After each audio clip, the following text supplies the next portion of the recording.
നമ്മുടെ ജീവിതങ്ങളിലേക്ക് കൊണ്ടുവരാം. ഒരു സ്ത്രീ വ്യത്യസ്തമായ ഉത്തരവാദിത്തങ്ങൾ നിർവഹിക്കുന്നുണ്ട്.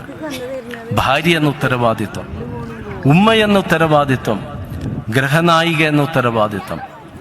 തങ്ങളെക്കാൾ കൂടുതൽ അവർ മറ്റുള്ളവരെ പരിഗണിക്കുന്നു. തങ്ങളുടെ ആവശ്യങ്ങൾ മാറ്റിവെച്ച് മറ്റുള്ളവരുടെ ആവശ്യങ്ങൾക്ക് അവർ മുൻഗണന നൽകുന്നു. വയ്യായികയാൽ എഴുന്നേൽക്കാൻ ബുദ്ധിമുട്ടാണെങ്കിലും അവർ എഴുന്നേറ്റ് വീട്ടുജോലികളെല്ലാം ചെയ്യുന്നു. ഓടി നടന്നെല്ലാം ചെയ്താലും ചെയ്യാൻ വിട്ടുപോയ കുഞ്ഞു കാര്യങ്ങളുടെ പേരിൽ നാം അവരെ ശകാരിക്കുന്നു. മറ്റുള്ളവരെ പരിഗണിക്കുന്നതിനിടയ്ക്ക് തങ്ങളുടെ വിശപ്പും ദാഹവും ആഗ്രഹങ്ങളും മോഹങ്ങളുമെല്ലാം അടുക്കളയിൽ എവിടെയോ വെച്ചവർ മറക്കുന്നു.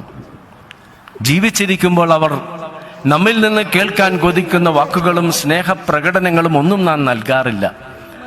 വേർപിരിഞ്ഞ് കഴിയുമ്പോൾ അതോർത്ത് നാം വേദനിക്കുന്നു. നഷ്ടപ്പെടും വരെ നഷ്ടപ്പെടുന്നതിൻ നഷ്ടമെന്താണെന്നതോർക്കില്ല നാം. മുരുകൻ കാട്ടാക്കടയുടെ ഒരു കവിതയിലെ വാക്കുകളാണ്, അല്ലേ? ശരിയല്ലേ? നഷ്ടപ്പെടുന്നത് വരെ നമുക്കറിയില്ല നഷ്ടപ്പെടുന്നത് എന്താണെന്ന്. നമ്മുടെ എല്ലാം ജീവിതങ്ങളിലേക്കൊന്ന് തിരിഞ്ഞു നോക്കിയാൽ തിട്ടപ്പെടുത്താൻ കഴിയുന്ന ഒന്നുണ്ട്. നമ്മോടൊപ്പം പഠിച്ചവരും കളിച്ച് നടന്നവരും നമ്മുടെ ജീവിതങ്ങളുമായിട്ട് ഏറെ അടുത്തിരുന്നവർ പലരും ഇടയ്ക്ക് വെച്ച് ഈ ലോകത്തിലെ